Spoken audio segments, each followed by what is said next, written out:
Gloire à Dieu. On est dans notre 5e partie de ce message. Je veux enfin décoller spirituellement. Qui veut décoller spirituellement? Moi, je veux. Bon, j'ai vu que certains ne levaient pas la main, mais je crois de tout mon cœur, ils veulent. Il y avait la main spirituelle dans le cœur qui était levée. Nous voulons aller de l'avant spirituellement, n'est-ce pas? Mais il y a des principes bibliques pour cela. Et justement, nous traversions ensemble cette rencontre de Jésus avec les 10 lépreux. Alors, on va voir la suite ce matin et nous retrouvons notre texte, on y revient. Alors qu'il se rendait à Jérusalem, Jésus passa entre la Samarie et la Galilée. Et comme il entrait dans un village, 10 lépreux vinrent à sa rencontre. Et ils se tinrent à distance et se mirent à lui dire « Jésus, Maître, aie pitié de nous !» Et lorsqu'ils les virent, Jésus leur dit « Allez vous montrer au sacrificateur. » Et pendant qu'ils y allaient, ils furent guéris. L'un d'eux, se voyant guéri, revint sur ses pas en rendant gloire à Dieu à haute voix. Il tomba le visage contre terre aux pieds de Jésus et le remercia. C'était un Samaritain. Et Jésus prit la parole et dit « Mais les 10, n'ont-ils pas tous été guéris? Et les 9 autres, où sont-ils? Ne s'est-il trouvé que cet étranger pour revenir et rendre gloire à Dieu ?» Puis il dit, « Lève-toi, va, ta foi t'a sauvé. » Et ensemble nous disons, « Amen. » Ça, c'est une parole forte qui doit nous encourager et qui, je le crois, a déjà percuté nos cœurs à chacun. Ta foi t'a sauvé, non pas que c'est grâce à moi, mais Jésus m'a sauvé parce que j'ai eu foi en lui. Et si je suis sauvé aujourd'hui, je veux faire comme cet homme qui est revenu au pied de Jésus et qui lui a rendu grâce. La puissance de la gratitude envers Dieu. C'est quoi la gratitude ? Eh bien, la gratitude, c'est rendre grâce. C'est un synonyme de la reconnaissance. La différence, on peut la faire, d'ailleurs, on le voit un petit peu mieux en anglais, grateful, thankful. La gratitude, pourquoi il y en a qui rigolent quand je parle anglais? Je vous ai vu, hein? Grateful, c'est plus, je rends grâce pour quelque chose qu'on m'a fait. Par exemple, on vous a fait un cadeau à Noël? Personne n'a eu de cadeau. Non, on interagit ce matin, hein, aidez-moi. Bon, si vous avez eu un cadeau, vous avez rendu grâce, vous avez eu de la gratitude pour ce qu'on vous a fait. Et la gratitude nous pousse à la reconnaissance. Bien sûr, être reconnaissant peut être pris aussi dans le même contexte, mais la reconnaissance est plus large, c'est-à-dire avoir un état d'esprit qui est perpétuellement en train de dire merci et d'être reconnaissant. Et en cette fin d'année, comme on l'a entendu dans les prières, et je dis Amen, j'acquiesce à 100%, combien il est bon pour nous de repasser les bontés de l'Éternel et de lui dire Seigneur, je te rends grâce, je suis reconnaissant. Il y a une puissance dans la gratitude envers Dieu et nous le voyons notamment dans ce texte. C'est la puissance de la véritable reconnaissance. Dans le psaume 9, qu'est-ce que David dit? Il dit ce que nous avons chanté, c'est un cantique qui est profondément biblique et spirituel. Je louerai l'Éternel de tout mon cœur. Il ne dit pas je louerai l'Éternel à moitié. Je louerai l'Éternel avec 50% de mon cœur. Je louerai l'Éternel en pensant à autre chose. Non. Qu'est-ce que l'on fait lorsqu'on prononce ces paroles, que l'on prend ces cantiques? Est-ce qu'on chante ces cantiques en pensant aux problèmes qu'on va récupérer à la maison tout à l'heure? Ou est-ce qu'on est véritablement dans cet état d'esprit? Je louerai l'Éternel de tout mon cœur et je raconterai toutes tes merveilles. Ce que la foi fait et permet d'obtenir, comme ces lépreux qui sont venus vers le Seigneur. Ils ont eu la foi, on l'a vu dans le premier message, l'appel du cœur, l'appel de l'espoir, l'appel de la foi. On est malade, on va lui demander, il va nous guérir parce qu'il l'a fait tant de fois et nous croyons en lui. La foi leur a permis d'obtenir la bénédiction, mais ce que la foi permet d'obtenir, la reconnaissance permet de maintenir. Et c'est bien d'être béni, mais c'est autre chose de demeurer dans la bénédiction. Il y a des gens qui sont bénis, j'ai été sauvé, ça y est, j'ai demandé pardon au Seigneur, et ils retournent ensuite à leur ancienne vie. Et les personnes qui ont vécu une grâce, une bénédiction, une délivrance, une guérison, ils disent gloire à Dieu, oui, ils sont reconnaissants sur le moment, mais ils ne maintiennent pas cet esprit de reconnaissance et ils retombent dans leur souffrance, leur travers, et ils ne voient que les problèmes et ils oublient la grâce que Dieu a faite dans leur vie. Ces lépreux sont venus, c'était l'appel du cœur, premier message. Puis il y a eu la réponse du Seigneur, allez vous montrer au sacrificateur, c'est le deuxième message. On a vu ensuite, les défis que nous lance le Seigneur. N'est-ce pas? Allez vous montrer au sacrificateur. C'était une parole pleine de défis, des défis à relever. Et puis on a vu la semaine dernière le chemin du miracle. C'est en chemin qu'ils ont été guéris et Dieu nous demande de nous mettre en marche. Et c'est là qu'il agit. Et de nous mettre en marche aussi dans la reconnaissance. Il est temps d'apprendre à lui dire merci, mes frères et sœurs.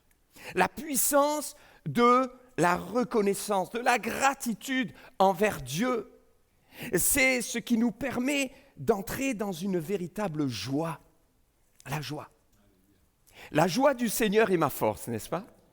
Et lorsque l'on compte les bienfaits de Dieu et qu'on les met devant nos yeux, en étant conscient de ce qu'il a fait, il y a tout à coup de la joie dans notre cœur. Que dit le texte?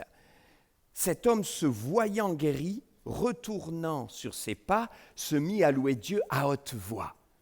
Quelle est l'émotion qui jaillit lorsque vous lisez ce texte? Il retourne et à haute voix, il loue le Seigneur. C'est quoi? C'est la joie et la reconnaissance. Il était plein de joie, plein d'allégresse. Et ça débordait, bien sûr. Et mon frère, ma sœur, j'aimerais nous poser une question. Quel est le centre de notre joie? Est-ce que c'est uniquement la réponse à notre prière? Est-ce que c'est la réponse à la guérison du Seigneur ou est-ce que c'est le Seigneur lui-même? Parce que l'enjeu ici était le suivant. Jésus leur dit, allez vous montrer au sacrificateur, ils ne sont pas encore guéris. Mais par la foi, ils y vont. Alors qu'ils sont en chemin, ils se rendent compte qu'ils sont guéris. Imaginez leur réaction. Peut-être ils ont regardé l'ami de droite, compagnon de gauche. Mais regarde, tu n'as plus de taches, tu n'as plus de traces. Et ils ont commencé à se regarder les uns les autres. Mais je suis guéri, mais ma peau est pure. Et en allant jusqu'au bout de la parole et du commandement de Jésus, ils allaient vers le sacrificateur.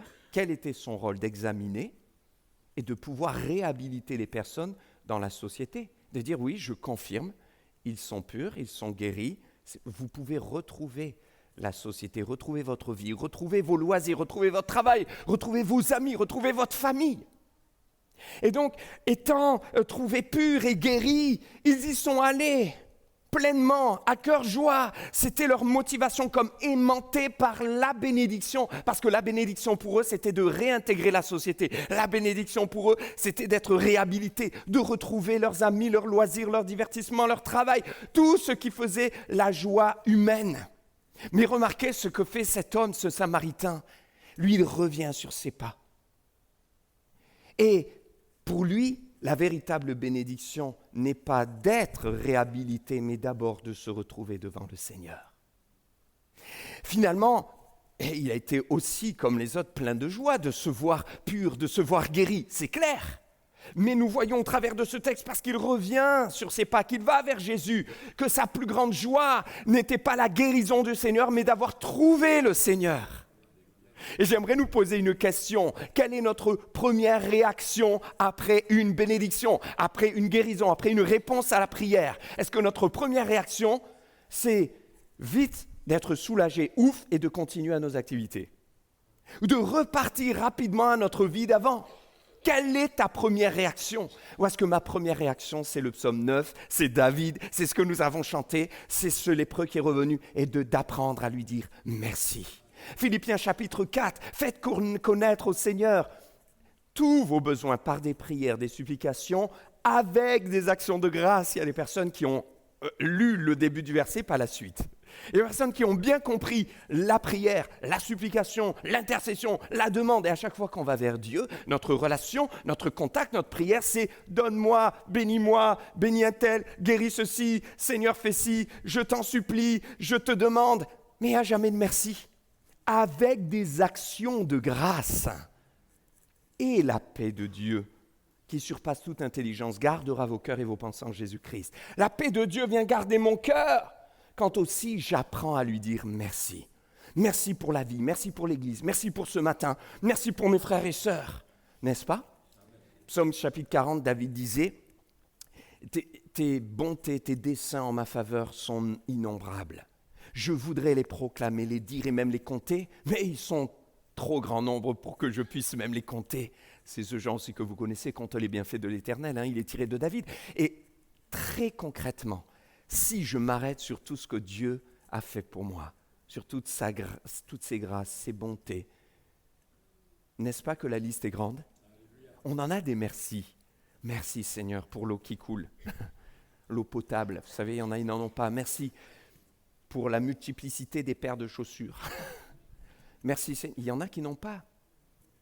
Merci pour la nourriture, 3 fois par jour. Certains 4 fois, d'autres 5 fois, d'autres 6 fois. Enfin, on s'arrête. Mais il y en a qui n'ont qu'un repas par jour. Merci Seigneur pour tous les plus que je peux avoir dans ma vie, qui me donnent du confort. Merci Seigneur pour la facilité de venir à l'église, même si des fois le parking est plein, il y a quand même un parking, et s'il n'y a plus le parking, il y a des places dehors. Et si je ne trouve pas de place, c'est que j'ai une voiture. Et si j'ai une voiture, je peux te rendre grâce, il y en a qui n'en ont pas. Merci Seigneur. Merci Seigneur, parce que nous ne sommes pas persécutés avec des personnes qui nous attendent avec une mitraillette quand nous arrivons à l'église. Merci Seigneur. Merci pour tous les biens spirituels que tu nous as donnés. Apprendre à lui dire merci, la gratitude. Quelle est ma première réaction après une bénédiction? Mais quelle est ma première attitude après la bénédiction? Est-ce que, après une bénédiction, par exemple financière, je cours à la consommation de cette bénédiction? Ah Seigneur, tu m'as donné plus, j'ai eu un plus, j'ai eu une augmentation, vite, je vais pouvoir dépenser ça. Je vais pouvoir m'offrir le voyage de mes rêves. Est-ce que c'est une course à la consommation, quelle est ma première attitude, ou est-ce que c'est un retour à la consécration? Ce lépreux, il se voit guéri, c'est la bénédiction. Que fait-il? Il ne consomme pas la bénédiction en disant « maintenant j'y vais, je vais profiter de cette bénédiction en étant réhabilité, retrouvant tous mes biens, trouvant peut-être un nouveau travail, retrouvant un rang social que je n'avais pas avant. » Non! Sa première réaction, c'est de revenir vers le Seigneur, de le remercier, de se mettre à genoux, de l'adorer, c'est la consécration. Et nous, que faisons-nous?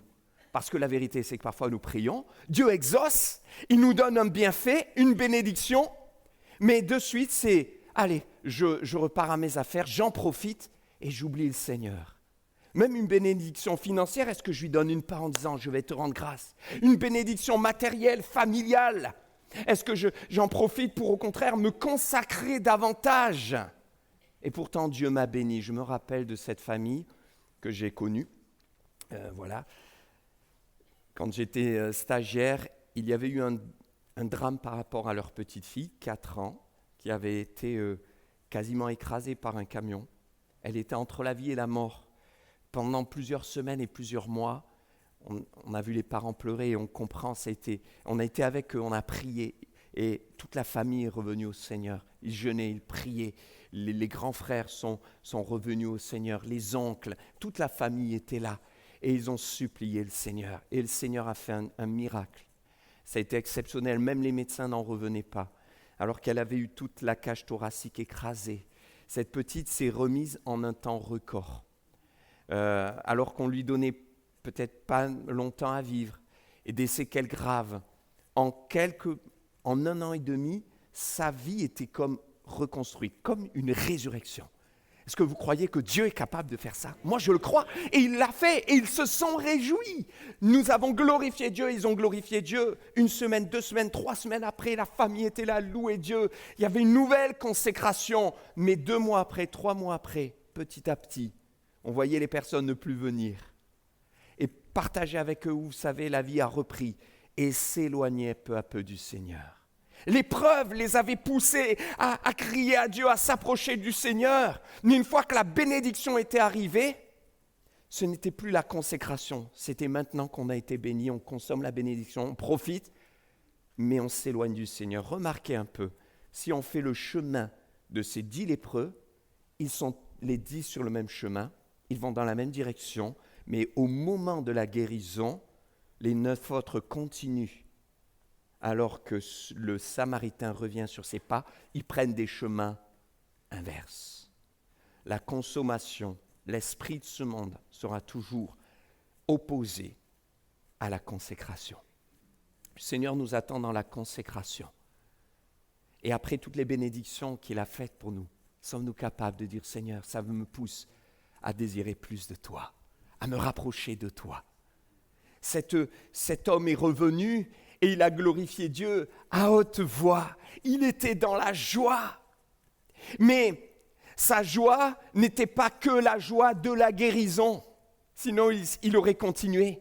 La joie n'était pas que la guérison du Seigneur, mais c'était d'avoir trouvé le Seigneur. Et je nous pose la question maintenant, quand le Seigneur n'exauce pas nos prières, on a prié, on attend, on a demandé, on n'a pas eu la réponse, on a supplié le Seigneur et puis il nous a donné autre chose. Est-ce qu'on boude ? Est-ce qu'on ne se réjouit que lorsque Dieu répond à nos prières ? Ou est-ce que notre joie, c'est sa présence elle-même ? Regardez, si on suit le psaume 9 et la suite, je louerai l'Éternel de tout mon cœur, je raconterai toutes ses merveilles. Et on l'a chanté, je ferai de toi le sujet de ma joie. Le Saint-Esprit vient dans nos cœurs pour nous rappeler que notre joie, mes frères et sœurs, ce n'est pas la bénédiction, c'est celui qui bénit. La joie de sa présence, la joie du Seigneur, la joie d'être à lui, la joie de lui appartenir. Personne ne m'ôtera cette joie. Et donc revenant sur ses pas, il louait Dieu à haute voix. Et quand on loue Dieu à haute voix, qu'on rend grâce à Dieu, qu'on parle de lui, cela donne un véritable témoignage. Et oui, la puissance de la gratitude, c'est ça. Et il y a pas mal de personnes qui se battent avec ce problème-là. Je sais que le Seigneur veut que je sois un témoin. Mais c'est dur pour moi de parler, de témoigner, j'y arrive pas, c'est pas mon tempérament et je me culpabilise. Pourtant, je sais que le Seigneur me l'a demandé. Est-ce que Dieu nous a demandé d'être des témoins ? Ben oui, Matthieu chapitre 5, vous êtes le sel de la terre. Vous êtes la lumière du monde. Et quand Jésus leur a dit, attendez, recevez le Saint-Esprit, il leur a dit, vous serez mes témoins. Vous êtes le sel, vous êtes la lumière, vous êtes mes témoins. C'est être des témoins. Oui, le Seigneur nous appelle à cela, c'est clair. Mais mes frères et sœurs, la problématique doit être prise dans l'autre sens. Il ne suffit pas de couper les branches pour résoudre le problème, mais d'aller à la racine. Et ça ne sert à rien de se forcer humainement. Mais ce qu'il faut, c'est que le Saint-Esprit et la sève du Saint-Esprit coule dans notre cœur comme elle coule dans l'arbre pour donner la vie et dire Seigneur, remplis-moi davantage. Remplis-moi davantage de toi. Et quand le Saint-Esprit nous remplit davantage, il nous remplit de quoi ? De reconnaissance et de gratitude. Lorsqu'il ouvre nos yeux, parce qu'il est la lumière, il ouvre nos yeux sur tout ce qu'il a fait, sur qui il est. Et cela pousse notre cœur à avoir de la gratitude. Et quand votre cœur est plein de gratitude et de reconnaissance, qu'est-ce qui se passe ? Vous devenez de véritables témoins. Car c'est de l'abondance du cœur que la bouche parle. Et cet homme, revenant, louant Dieu à haute voix, est devenu un témoin. Les autres l'ont entendu, ils ont dû se questionner, ça a dû aussi les interpeller. Qu'est-ce qu'on fait ? Est-ce qu'on fait comme lui ? Est-ce qu'on continue ? Peut-être des gens autour, mais qu'est-ce qu'il a, lui, à chanter, à louer, à parler ? Il est en train d'être rempli de reconnaissance et de gratitude. Il témoigne, il devient un véritable témoin. C'est de l'abondance du cœur que la bouche parle. Si mon frère, ma sœur, tu laisses le Saint-Esprit réouvrir tes yeux sur tout ce que Dieu a fait et renouveler ton âme de gratitude envers Dieu, tu deviendras en conséquence un véritable témoin. Un témoin véritable, comme nous le voyons d'ailleurs dans les Actes des Apôtres. On a pas mal d'exemples dans la Bible comme ça. Dans les Actes des Apôtres, vous savez, au début de l'Église primitive, quand elle a grandi, Actes chapitre 3, le boiteux à la porte du temple, il a été guéri. C'est merveilleux. Et d'ailleurs, lui aussi, il sautait, il louait Dieu, il dansait de joie. Eh oui, mais ça n'a pas plu aux religieux. Et les apôtres ont été persécutés. On va leur interdire de parler du nom de Jésus et de parler de la résurrection. Mais que diront-ils dans Actes 4, 20 ? Nous ne pouvons pas ne pas parler de ce que nous avons vu et entendu. C'était du cœur. Ils étaient tellement remplis de reconnaissance, de conscience de tout ce que Dieu faisait, de qui il était, qu'ils étaient naturellement des témoins. Ah, il ne s'agit pas de dire il faut témoigner en toute occasion. L'apôtre Paul dit dans 1 Timothée 4, 2, prêche en toute occasion. Alors il y a des gens qui déforment et ils ont un manque de sagesse dans le témoignage, ils font fuir tout le monde. Mais ce n'est pas ce que le Seigneur a dit. Là, Paul parle il y a un contexte à Timothée dans un cadre pastoral où en toute occasion, qui était parfois favorable, parfois défavorable, où il y avait de l'opposition, de l'incompréhension, etc. En tant que pasteur, il devait prêcher la parole en toute occasion. Ce n'est pas la même chose. Donc, on doit faire preuve de sagesse. C'est ce qu'on retrouve aussi dans ce magnifique texte que j'aime bien de Anne dans le temple. Vous savez, Anne, cette prophétesse de l'Éternel, au moment où Jésus est né, on vient de célébrer sa naissance. Alors bien qu'on sait très bien que Jésus n'est pas né le 25, mais on célèbre la venue de Jésus. Quand Jésus est né, il y a eu Siméon, et puis il y a eu Anne dans le temple, 84 ans. Et vous vous rappelez, elle était veuve. Elle avait été mariée combien de temps? Tiens, 7 ans. Les pasteurs n'ont pas le droit de répondre. Elle avait été mariée 7 ans, en effet, et elle était prophétesse. Et que va-t-elle dire? Elle va raconter à tous ceux qui venaient la gloire de Dieu et la promesse du Messie qui était là. Mais il est bien précisé, elle l'a raconté à tous ceux qui avaient placé leur foi et qui attendaient cette promesse à Jérusalem. Ça veut dire qu'elle n'a pas dit n'importe quand, n'importe qui, n'importe où. Il y avait de la sagesse. Être un véritable témoin, ça veut dire que cette sagesse va se traduire pas qu'en parole, mais aussi en actes. La preuve, c'est que cet homme, il devient témoin et il loue Dieu, mais il revient sur ses pas, il y a un acte concret, et il vient au pied de Jésus, et il vient le remercier, il lui rend gloire. Ce n'est pas juste un témoignage en parole, c'est un témoignage aussi en acte. Et ça, c'est important, mes frères et sœurs, que notre témoignage dans le monde, lorsqu'on glorifie Dieu, qu'on parle de Jésus, de ce qu'il a fait, ils sont en cohérence avec notre attitude. Je repensais à ce que Jésus a dit dans Matthieu 8. Dans Matthieu 8, c'était un lépreux. Dans Marc 7, c'est un autre homme qui était sourd et muet. Il les guérit et à chaque fois, Jésus leur recommande sévèrement de n'en parler à personne. Vous connaissez ces textes? Ça ne vous a jamais surpris? Vous direz, pourquoi Jésus? Bien sûr, il y avait un contexte. Et Jésus ne voulait pas que les choses ne se fassent pas en leur temps. Et Jésus avait une mission, il fallait qu'il y aille. À chaque fois qu'on apprenait une guérison, il y avait une foule qui venait. Il fallait qu'il accomplisse sa mission. Donc, la révélation de sa divinité en tant que fils de Dieu devait se faire progressivement en son temps. Donc, parfois, il disait à l'un, « Tu ne dis rien ». Et c'est lui qui allait peu à peu se révéler. Mais, dans un contexte tout autre, nous, aujourd'hui, dans notre temps, parfois, je me demande si le Seigneur ne voudrait pas dire à certains, je t'ai béni, mais surtout ne dis rien. Parce que ton témoignage en acte est tellement contradictoire à tes paroles que ça va altérer mon image. Vous me suivez? Tes actes parlent tellement fort que je n'entends plus tes paroles. Et je pense que c'est très important pour nous de veiller à cela et de dire, Seigneur, je prie afin que mon attitude, mon cœur, mon comportement, ma bienveillance soit le reflet de ton amour. Le Seigneur ne nous a pas appelés à faire des témoignages. Il nous a appelés à être des témoins. C'est là notre identité en Christ. D'ailleurs, j'ai une question. Comment s'appelle le livre des témoins de la puissance du Saint-Esprit dans la Bible? Les actes des apôtres, pas les paroles des apôtres. Certains ont dit les actes du Saint-Esprit. C'est vrai aussi, c'est les actes du Saint-Esprit au travers des apôtres. Mais ce ne sont pas les paroles des apôtres ou les paroles du Saint-Esprit. Pourtant, il y a les paroles. Mais en réalité, les actes démontrent la puissance et la vérité des paroles, des témoins. La puissance de la gratitude envers Dieu. La foi permet d'entrer dans la bénédiction, mais la gratitude permet d'y rester. N'oublie jamais de dire merci. Apprenons à dire merci, à demeurer dans la joie, et cela fera de nous de véritables témoins. Hébreux 12, 38. C'est pourquoi, recevant un royaume inébranlable, nous sommes sauvés, mes frères et sœurs. Montrons notre reconnaissance en rendant à Dieu un culte qui lui soit agréable. Vous savez que le sens de culte, c'est offrir à la base. On ne vient pas pour se servir, mais pour lui offrir. La puissance de la véritable bénédiction, deuxième point. Donc la puissance de la véritable reconnaissance, je vais aller plus vite sur les deux derniers points. La puissance de la véritable bénédiction. Cet homme revient sur ses pas. il se jette aux pieds de Jésus et il le remercie, il lui rend gloire, il l'adore, il se prosterne devant lui et Jésus pose la question, ne s'est-il trouvé que cet étranger pour revenir et rendre gloire à Dieu? C'est une question que le Seigneur pourrait nous poser ce matin.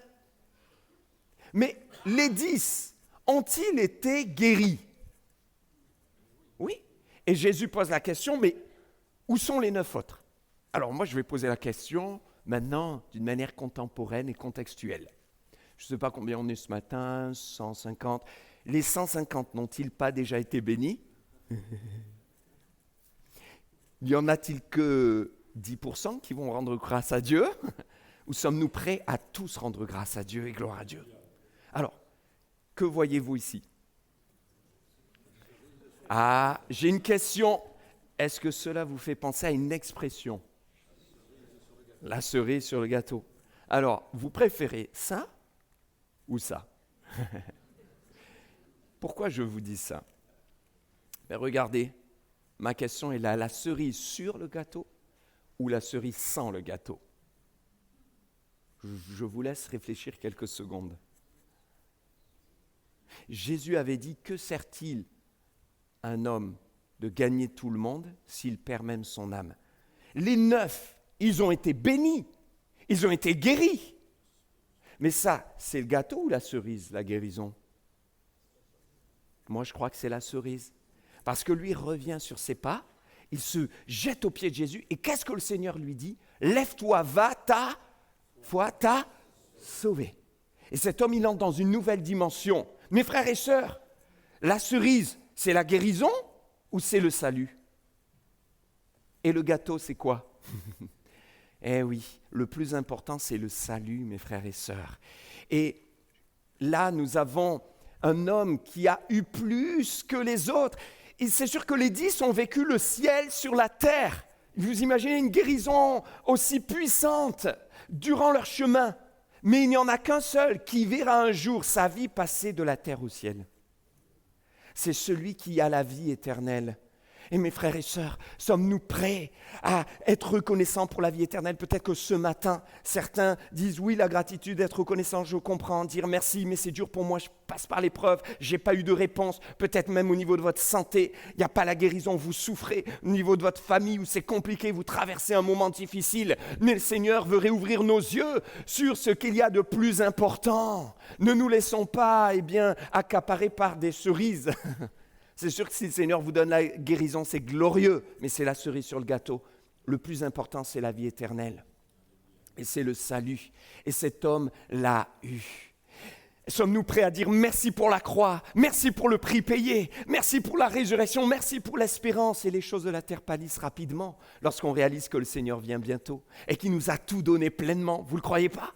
Mais Seigneur, merci. Il ne faut pas qu'avec les épreuves, nous ne voyions que le verre à moitié vide. Mais il faut voir déjà tout ce que Dieu a fait et qui est parfait. La puissance de sa présence. Cet homme revient sur ses pas. Il tombe le visage contre terre aux pieds de Jésus et il le remercie. La gratitude, la reconnaissance et l'adoration forment le prix d'un décollage spirituel. Il y a des personnes qui ne décolleront jamais spirituellement parce qu'ils ne savent pas être reconnaissants. Ils ne savent jamais dire merci au Seigneur. Ils ne savent que soit se plaindre, soit demander, mais il n'y a pas le merci. Et inversement, lorsque nous sommes pleins de reconnaissance, il y a quelque chose qui se passe. Le Saint-Esprit vient, il approuve ses paroles, il nous aide à traverser les épreuves. Et dans cette confiance pleine avec lui, il nous fait goûter à sa présence. Le psaume 100 est magnifique et quelque part, il reflète ce que le lépreux a fait. Samaritain, servez l'Éternel avec joie, venez avec allégresse en sa présence. Il est revenu dans sa présence. C'est la puissance de sa présence. Pour cet homme, la présence de Dieu était plus précieuse que n'importe quelle bénédiction. Et j'aimerais nous poser la question, sommes-nous aimantés, attirés par la bénédiction ou par celui qui bénit? Cet homme, il est revenu vers le Seigneur. Il s'est mis dans sa présence et j'aimerais nous faire remarquer que c'est le seul qui a pu demeurer tout près du Seigneur. La volonté de Dieu, c'est de nous avoir avec lui tout près. vous avez dit que Jésus, lorsqu'il a choisi ses disciples, il les prit pour les avoir avec lui. C'était de les avoir dans sa présence. David dira, tu me places chaque jour dans ta présence. Il n'y a rien de plus grand, de plus précieux, mes frères et sœurs, que la présence de Dieu. Psaume 65, heureux celui que tu choisis et que tu admets dans ta présence. Il y a plus que tout ce que le monde pourrait nous faire miroiter. Il y a plus même que la bénédiction de Dieu lui-même. Il y a le Seigneur lui-même. Sa présence. Nourrissons-nous de sa présence. Alors, je voudrais terminer et inviter l'équipe de louange à venir parce qu'on va terminer en essayant de mettre en pratique. Relevez donc ces 3 défis, mes frères et sœurs. Premièrement, dans un cœur à cœur avec Dieu, chez vous, prenez un temps d'adoration dans le calme et le silence, une fois par semaine minimum. Quand je dis ça, c'est qu'il faut que ça s'applique et ça s'adapte à chaque personne. Il y a des personnes peut-être qui ont davantage de temps, ne travaillent plus, ont la possibilité de le faire tous les jours. Et je ne dis pas qu'il ne faut pas prier tous les jours. Mais voyez-vous, allons au-delà de la simple prière habituelle, quotidienne. Apprenons à adorer le Seigneur. Et cet homme s'est prosterné devant lui. Et nous devons apprendre à pratiquer le silence devant Dieu. Trop de bruit dans ce monde, trop de mouvements. On ne sait plus se concentrer et cultiver la présence de Dieu dans le silence. Mais pourtant, c'est précieux et c'est ce qui nous amène à plus de profondeur. Jésus lui-même dira, on reconnaît l'arbre à son fruit. Et on aurait pu très bien dire, ces 10 ont la foi, ces 10 croient en Jésus, ces 10 prient et appellent Jésus, mais à la fin, il n'en reste qu'un. Et on voit la différence dans la profondeur de la foi. Et nous avons besoin de profondeur. Et je voudrais simplement vous lancer ce défi. Chacun est libre et il répond seul à seul devant Dieu et se dire cette année, voilà ce que je veux. C'est apprendre aussi à avoir un temps d'adoration. Je me prosterne devant toi. Je reste dans le calme et le silence. Où je ne prie pas pour demander, pour les besoins, pour les problèmes. Je suis juste en contemplation devant toi pour adorer celui qui était, qui est et qui vient. Un cœur à cœur avec Dieu. Ici, le terme, quand il est dit, il rendit gloire et il remercia le Seigneur, c'est le terme qui vient de doxa, de la gloire de Dieu. Doxatsu, c'est-à-dire, en grec, il rendit grâce. C'est plus que remercier, c'est je reconnais que tu m'as fait grâce. Je ne méritais rien, à toi toute la gloire. Le mot doxa, c'est la gloire de Dieu. Vous voyez, il donne la gloire à Dieu. Il y a un état de révérence, d'adoration, de vénération devant Dieu. Voilà ce que Dieu attend, un cœur à cœur. Deuxième défi, tout au long de nos journées, apprenons à lui dire merci. Prenez un temps, apprenez ce temps et apportez-lui votre temps.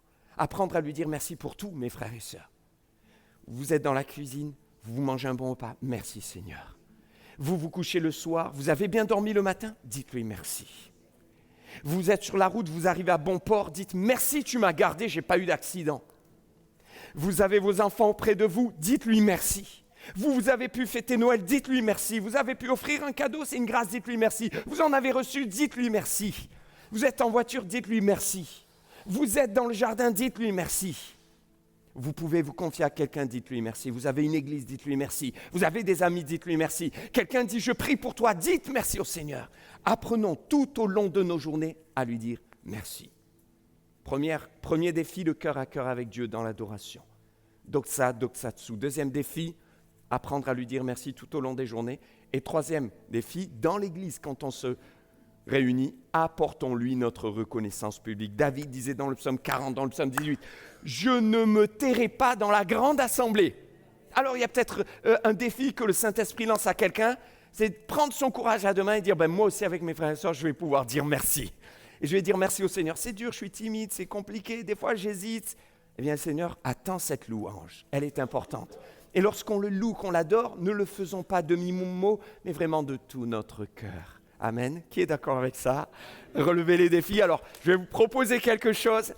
On va prendre 3-4 minutes et eh bien, on va faire un feu d'artifice au Seigneur avant de continuer par des chants de louanges qui vont nous amener à terminer ce culte. C'est-à-dire, vous connaissez, on le fait régulièrement, des prières très très courtes, mais très très très courtes, 3-4 secondes, pas plus. Mais juste merci Seigneur pour quelque chose, que ce soit votre cœur qui l'exprime, et que le maximum puisse le dire au Seigneur. Amen. Les uns après les autres. On prend ces quelques secondes, ces quelques instants, les uns après les autres, que le maximum puisse lui dire merci. Alléluia. Pour ma part, Seigneur, je te dis merci pour l'église d'Aix-en-Provence. Amen. Amen. Merci pour ta fidélité. Amen. Amen. Alléluia. Amen.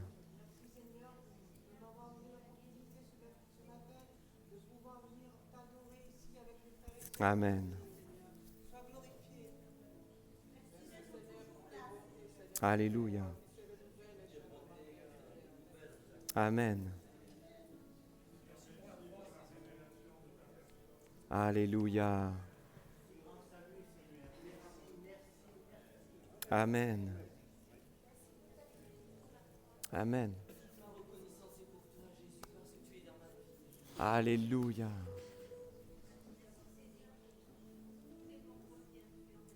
Amen. C'est vrai. Alléluia. Amen.